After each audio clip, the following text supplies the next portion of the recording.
Hello, my name is Lalita Raman. I'm an executive coach and facilitator.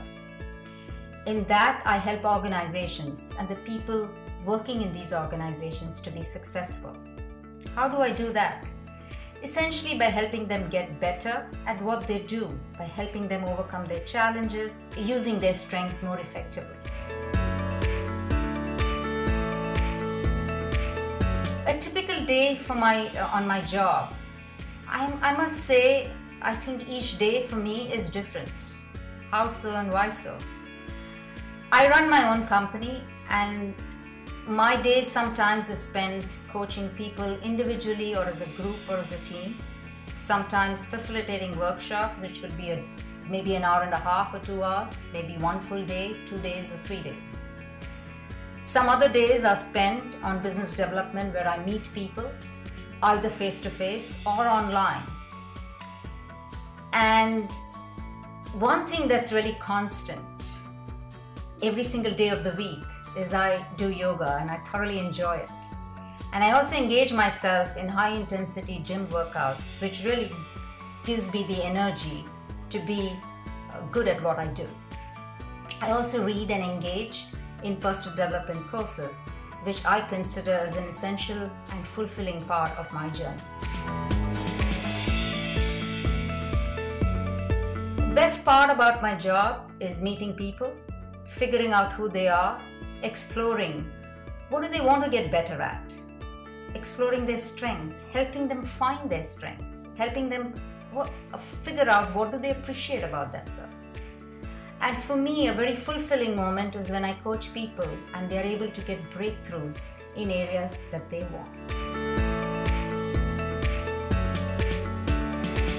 Well, I wanted to be a doctor, landed up in investment banking, where I spent 20 years of my work life. And most of those 20 years I spent in sales and trading.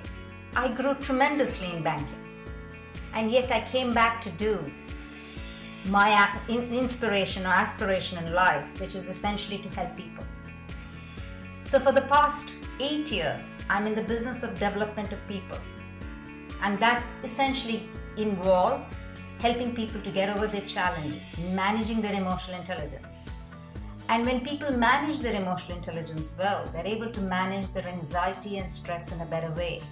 And therefore, there are positive results in their health, and hopefully they would not need to go to the doctor. And in doing what I do to help people, I think I've achieved my aspiration to become a doctor in an indirect way. A key moment in my career journey was 16 years back when I took on a bigger role at a new bank, which involved building a revenue-making business in a short span of time. Building a business meant looking at the entire food chain and not the sales part alone, which I was responsible directly for. I knew I would not have any issues earning the initial commissions, understanding the operations, processes, etc. That was easy. A crucial part of the food chain was also be able to deal with different people. What was challenging for me then was to deal with senior management, some of my peers and colleagues from many different cultures. Things that were out of my comfort zone was public speaking, standing in front of 20 to 30 people, getting them to listen to what I had to say, be able to convince them.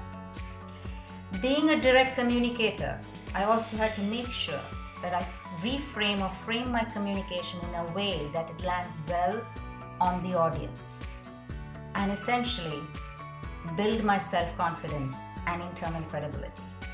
And none of this happened overnight.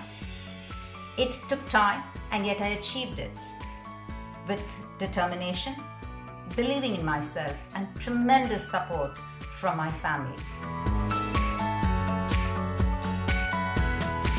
Best piece of advice that I've been given. Now, life often throws quite a lot of adversities at us. And no matter what life throws, the only thing we can choose is our attitude.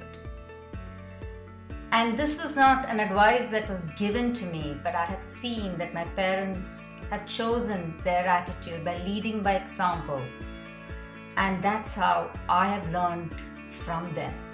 Thank you.